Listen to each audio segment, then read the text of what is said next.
Going global and expanding internationally with the Amazon Influencer Program is an incredible way to quantify your earnings. But you do need to stay organized, and there are a couple of things that I do to make sure that I am maximizing my workflow, I'm improving my productivity, keeping things ticking along nicely, and also making sure that I am staying compliant. Hi, if you're new here, my name's Tamika, and I talk about a range of topics around balancing life, family, and finance through creativity and hustle. Today, I'm specifically talking about how I stay organized going global with the Amazon Influencer Program. I have just over 470 videos with Amazon.com, and I have expanded to 8 countries globally. So here are some of the tips that I have learned along the way. My first tip would be to streamline your content storage system. When you're uploading to multiple marketplaces or across various social media channels, you want it to be quick and easy to find not only your video, but the corresponding thumbnail and even the title that you've used previously with your content. The second tip that I would give you is to optimize your international tracking. So this will save you time and also boost your earnings and make it easy to locate products on international marketplaces. And then thirdly, don't skip the boring bits. You don't want to forget about your compliance, your tax details, and your payment details, because the reason that we're in business is to make money. So make sure that you cover off all of those things and your Amazon account remains compliant. Let's jump straight into how I streamline my content storage system. I like to use Google Docs to record all of the details about my videos, things like the video title, product description, and tracking their upload progress across different marketplaces. I've created a simple template that helps me stay organized and on top of all of it. Then I use Google Drive to actually store my video files. This means that I have everything safely backed up, with the corresponding thumbnail ready to upload whenever I have time or as new marketplaces become available. One of the big reasons that I love using Google Drive is because if you have a Gmail account, you automatically get 15 gigabytes of free storage.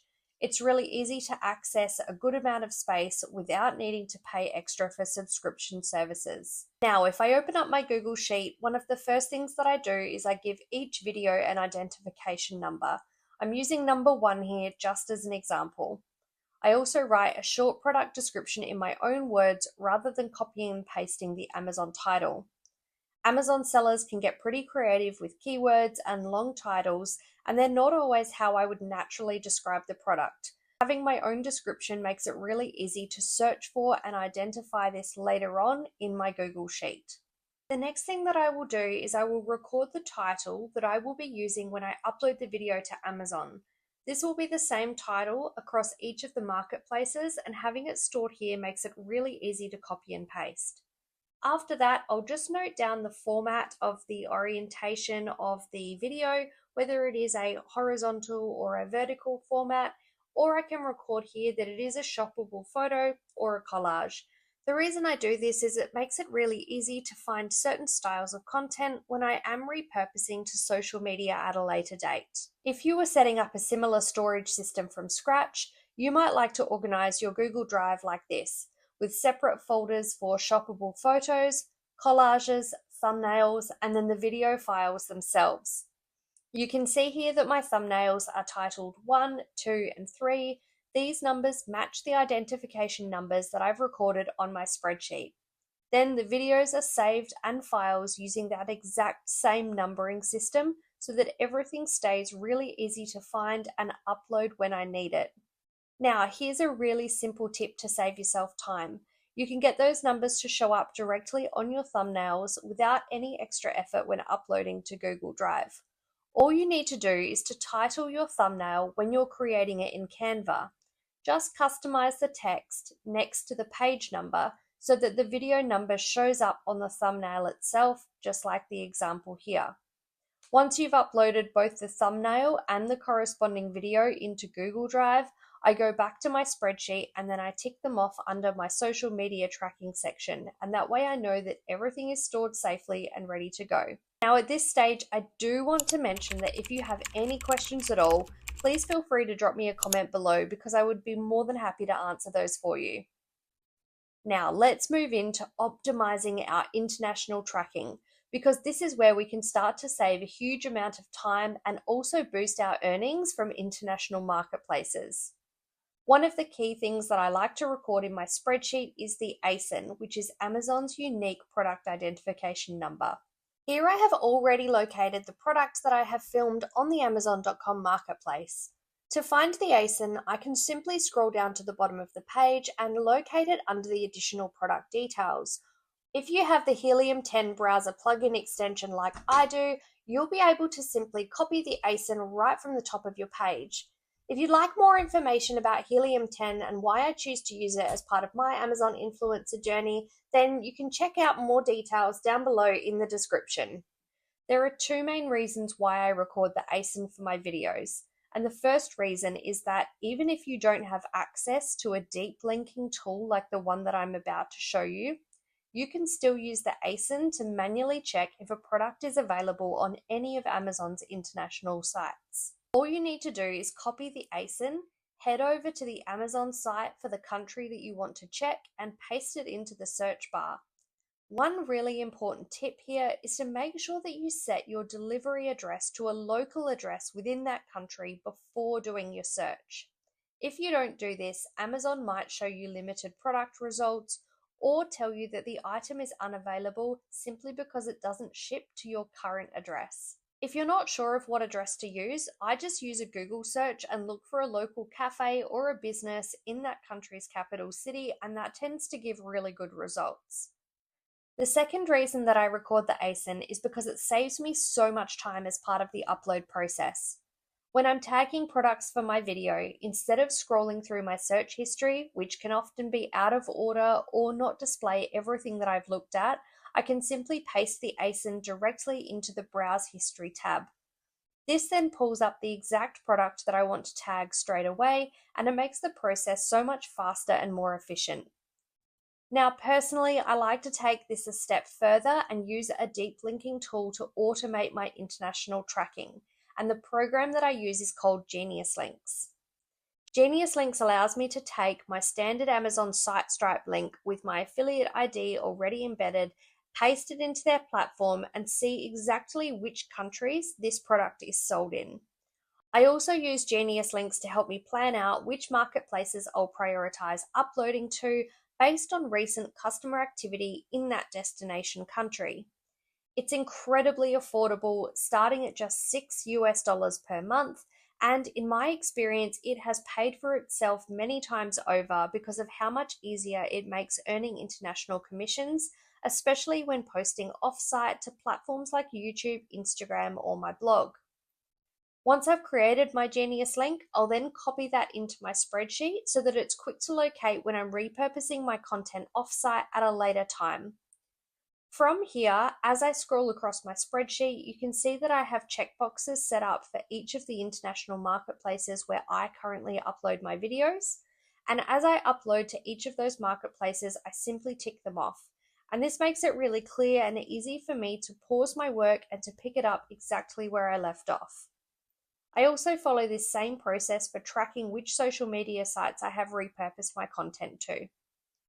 If you'd like me to go into more detail about how I use Geniuslinks or how to set it up for your own content, then let me know in the comments below, because I'm more than happy to create a follow-up video answering any specific questions.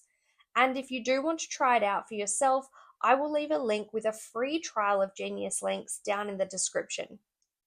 Now, while all of this is really exciting and such a great way to grow your international earnings, I cannot stress this enough. Do not skip the boring bits. Inside my Google Sheets tracker, I have a completely separate tab dedicated to all of those little details that can easily get forgotten. The tab is titled Social Media Declaration Tracker, and this is where I keep track of all of the behind-the-scenes admin that supports my content. In here, I record all of the countries that I currently upload my videos to, and alongside that, I record my individual tracking IDs and note whether they are on-site or off-site. The reason that I do this is because Amazon provides you with both an on-site and an off-site ID for each international marketplace that you sign up to. And while managing 1 or 2 countries might be really easy to remember, keeping track of 8+ countries is not quite so simple.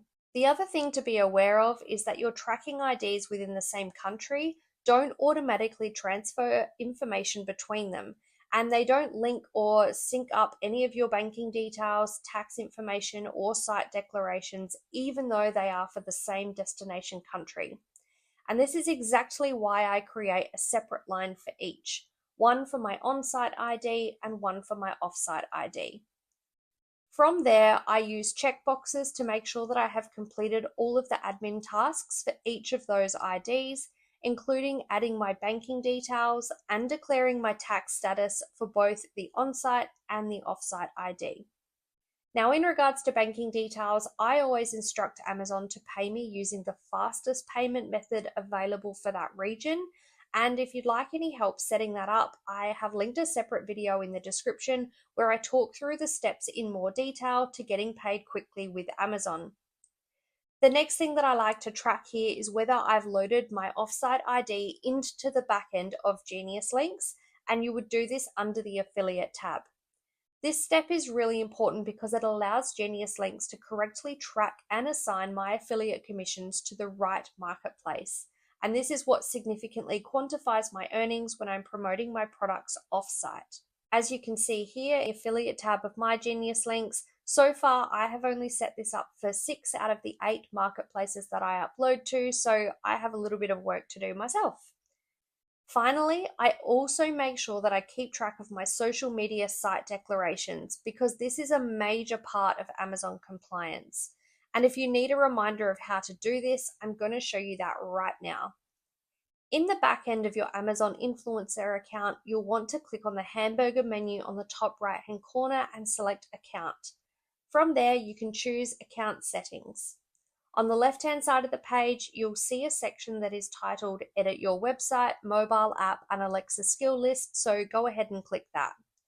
This is where you can declare your URL or site destination for each of your social media accounts. And as an example, I'm going to type in my blog, www.ttakeonit.com. Simply type your URL or your social media site declaration into the box provided and click Add. In my case, you're seeing an error message because I've previously declared my blog. This is just an example to show you where you would add your site if you're doing this for the first time. From here, you would go ahead and answer any questions or make any declarations as requested. These can vary slightly depending on the specific country that you are setting this up for. Once that's done, I'll head back to my spreadsheet and I'll record that I've declared my blog for my specific ID, and then I will tick that off for my Amazon on-site ID. After that, you'll need to switch over to your Amazon off-site ID for that country. To do this, you'll stay within the Amazon Associates backend. You'll want to click the hamburger menu in the top right-hand corner again, and then simply use the drop-down selector at the bottom of that menu to switch from your on-site ID to your off-site ID. Once you've done that, just repeat the same process, declare your site or social media page again for that off-site ID, and follow exactly the same steps. This will ensure that both your on-site and off-site IDs are fully compliant and that your site destinations have been correctly declared within your Amazon account. So we have just covered off on streamlining your content storage system, optimizing your international tracking to make sure that you are getting credit for as many sales as possible, and then also how to not forget the boring bits. But if you'd like to know how to actually get paid faster from Amazon rather than waiting for checks from international marketplaces, or if you're like, hey, Tamika, this is all great, but I still need to know how to sign up to international platforms on Amazon, then I will have links to both of those videos down below, as well as a link for you to grab a copy of my content tracker so that you can stay organized when going global with the international marketplace, just like I do. Now, if you found this video helpful, please make sure that you like and subscribe to my channel. And as always, if you have any questions, please leave a comment below and I will get back to you as soon as possible. Thank you so much for watching. Best of luck. See you in the next one. Bye.